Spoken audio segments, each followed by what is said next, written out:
الشيطان الرجيم بسم الله الرحمن الرحيم يا أيها الذين أوتوا الكتاب آمنوا بما نزلنا مصدقا لما معكم من قبل أن نطمس وجوها فنردها على أدبارها أو نلعنهم كما لعنا أصحاب السبت وكان أمر الله مفعولا إن الله لا يغفر أن يشرك به ويغفر ما دون ذلك لمن يشاء ومن يشرك بالله فقد افترى اثما عظیما۔ معزز سامعین کرام، سورہ نساء سورہ نمبر 4 اور اسی سورت سے ابھی آپ کے سامنے آیت نمبر 47 48 یہ دو آیات تلاوت کی گئی۔ اللہ تبارک و تعالیٰ نے فرمایا کہ اے اہل کتاب، یا ایھا الذین اوتوا الکتاب، اے اہل کتاب، آمنوا بما نزلنا، جو ہم نے نازل کیا ہے اس پر ایمان لاؤ، مصدقا لما معکم، کیونکہ یہ جو کتاب ہم نے نازل کی ہے قرآن، یہ اس کتاب کی بھی تصدیق کرتی ہے جو تمہارے پاس ہے۔ من قبل ان نطمس وجوہا فنردها على ادبارها، اس سے پہلے ایمان لے آؤ کہ ہم تمہارے چہرے کو بگاڑ دیں، ایمان لے آؤ اس سے پہلے کہ ہم تمہارے چہرے کو، تم لوگوں کے چہروں کو بگاڑ دیں اور تمہارے چہرے کو تمہارے پیٹھ کی طرف پھیر دیں، او نلعنہم کما لعنا اصحاب السبت، یا پھر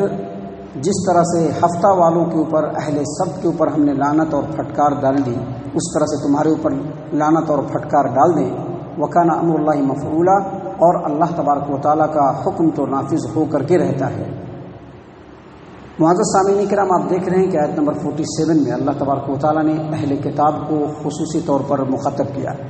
کیونکہ اس سے پہلے جو آیات ہم نے آپ کے سامنے پیش کیا کل کے درس میں، اس میں اللہ تبارک و تعالیٰ نے اہل کتاب کی شرارتوں کو، نبی صلی اللہ علیہ وسلم کے ساتھ ان کی بدتمیزیوں کو،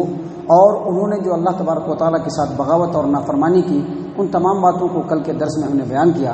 یہاں پر اللہ تبارک و تعالیٰ نے اہل کتاب کو خاص طور سے مدینے کے یہودیوں کو مخاطب کر کے کہا کہ اے اہل کتاب، یہ جو قرآن نازل ہو رہا ہے اس کے اوپر ایمان لے آؤ، کیونکہ یہ جو قرآن ہے یہ توریت کی بھی تصدیق کرتی ہے، اور ایمان اس سے پہلے لے آؤ کہ ہم تمہارے چہرے کو بگاڑ دیں ایمان نہ لانے کے بدلے میں، اور تمہارے منہ کو گھما کر کے تمہارے پیٹھ کی طرف کر دیں، یا پھر جس طرح سے ہفتہ والوں کے اوپر ہم نے لعنت کی، ان کے چہروں کو بندر سور بنا دیا، ویسا ہی تمہارے چہروں کو بھی بنا دیں، اور جو اللہ تبارک و تعالیٰ کا حکم ہے وہ نافذ ہو کر کے رہتا ہے۔ یعنی اللہ تبارک و تعالیٰ فرما رہے ہیں کہ ان کی سرکشی، ان کی بغاوت، ان کی نافرمانی اور اللہ کے حکم کے ساتھ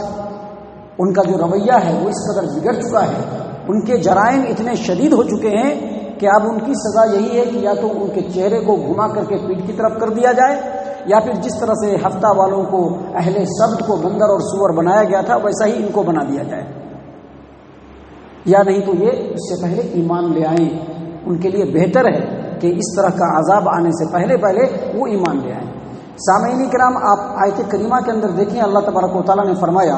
کہ فنردها على ادبارها، ان نطمس وجوها فنردها على ادبارها، تمہارے چہرے کو بگاڑ دیں، مسخ کر دیں، پھر ہم اس چہرے کو پیٹھ کی طرف پھیر دیں۔ اس کا لفظی مطلب یہی ہوتا ہے کہ اگر کسی کا چہرہ سامنے ہو تو اس کے منڈی کو مڑوڑ کر کے آگے سے اس کے چہرے کو پیچھے کر دیا جائے، اس کا مطلب یہی ہوتا ہے، اور مفسرین نے بھی اس کا معنی یہی لیا ہے۔ لیکن بعض مفسرین نے یہ بھی کہا ہے کہ فنردها علی ادبارها، منہ کو پیچھے کی طرف گھما دینا، یہ محاورتاً استعمال ہوا ہے۔ کیا مطلب یہ کہ جس طرح سے یہودیوں کو اللہ تبارک و تعالیٰ نے سربلندی دی تھی، بلند اقبال دیا تھا، دنیا والوں پر فضیلت دی تھی، اگر یہ لوگ محمد صلی اللہ علیہ وسلم پر، ان پر نازل ہونے والی شریعت کے اوپر اگر ایمان نہیں لائیں گے تو ان کی تمام بلندیوں کو، تمام سربلندیوں کو، تمام ان لوگوں کے عزت و مقام کو ختم کر دیا جائے گا، اور ان کو ذلت و ضلالت کے بالکل گہرائی میں ڈال دیا جائے گا۔ جس طرح سے ان کے پچھلے ایام تھے جس میں ان کو غلام اور محکوم بنا لیا گیا تھا، ویسے ہی ان کو غلام اور محکوم بنا لیا جائے گا۔ جس طرح سے آج یہ لوگ عرب میں، خاص طور سے مدینے کے اندر بڑے ہی عزت و ثروت کے ساتھ رہ رہے ہیں، ان کو یہاں سے نکلنا پڑے گا اور بے سر و سامانی کے عالم میں شام کے علاقوں میں ان کو بھٹکنا پڑے گا۔ اور ایسا ہی ہوا محمد صلی اللہ علیہ وسلم کے زمانے میں بھی، اور جب عمر بن خطاب رضی اللہ عنہ کا زمانہ آیا تو اس زمانے میں بھی ان لوگوں کو مدینہ چھوڑنا پڑا اور ایسے حالت میں مدینہ چھوڑنا پڑا کہ ان لوگوں کو اپنے چولہے تک کو اپنے سر پہ اٹھا کر کے لے جانا پڑا۔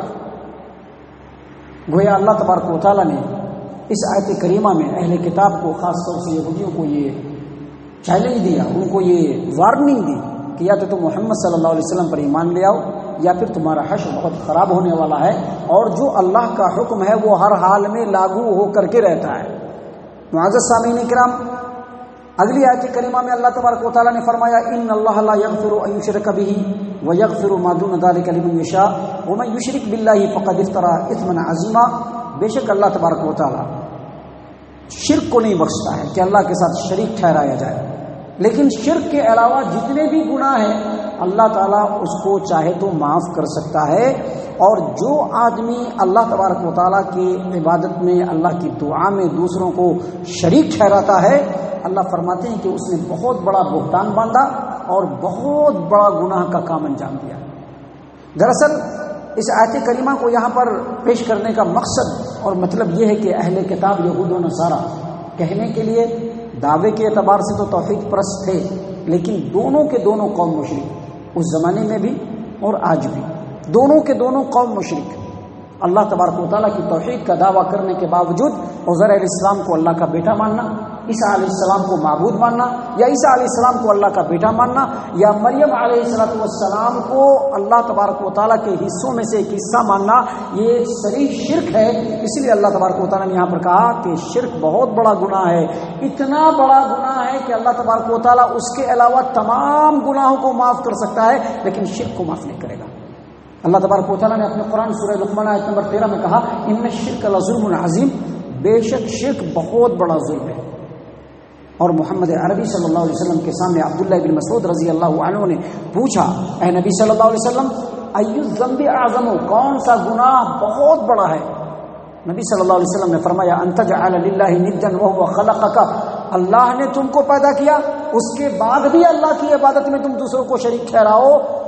اپنی دعاؤں میں اللہ کے علاوہ دوسروں کو پکارنا شروع کرو، یہ بہت بڑا گناہ ہے۔ معزز سامعین کرام، امام احمد بن حنبل نے اپنی مسند کے اندر اور امام مسلم رحمہ اللہ نے اپنی صحیح مسلم کے اندر ابو ذر غفاری رضی اللہ عنہ کی روایت کو نقل کیا ہے کہ نبی صلی اللہ علیہ وسلم نے فرمایا کہ اللہ تبارک و تعالیٰ فرماتے ہیں کہ اے بندے، اگر تم میری بندگی کرتے رہو اور مجھ سے امید اور توقع لگا کر کے رکھو تو میں تمہارے گناہوں کو معاف کر دوں گا، چاہے وہ گناہ جیسے بھی ہو۔ اور اے بندو، اگر تم زمین بھر گناہ بھر کر کے لاؤ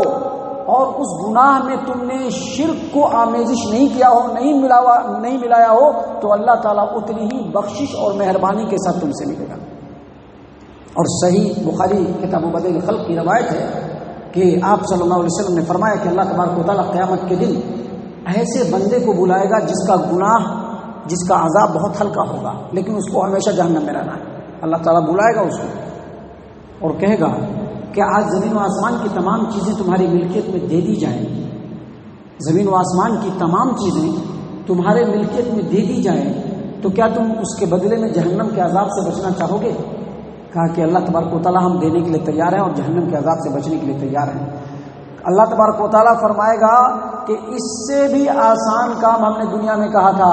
وہ تو تم کیے نہیں۔ دنیا میں ہم نے تم سے کہا تھا کہ تم ہماری عبادت کرنا، ہماری عبادت میں کسی کو شریک نہ ٹھہرانا، یہ تم نے نہیں کیا، لہذا یہ شرک جو ہے کبھی بھی معاف نہیں ہوگا۔ تو اس سے یہ پتہ چلا کہ اللہ تبارک و تعالیٰ اس آیت کریمہ میں دو باتیں بیان فرما رہا ہے۔ پہلی بات یہ بیان فرما رہا ہے کہ شرک ایسا گناہ ہے جو کبھی بھی معاف نہیں ہوگا، کبھی بھی معاف نہیں ہوگا، جیسا کہ حدیث بھی ہم نے آپ کے سامنے پیش کی۔ اور دوسری بات اس آیت کریمہ میں اللہ تبارک و تعالیٰ یہ فرما رہے ہیں کہ اے اہل کتاب یہود و نصارہ،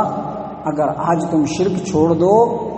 اور ایک اللہ تبارک و تعالیٰ پر ایمان لے آؤ، محمد عربی صلی اللہ علیہ وسلم پر ایمان لے آؤ، تو اللہ تبارک و تعالیٰ جس طرح کی سربلندی اب تک تم کو دے رکھا تھا،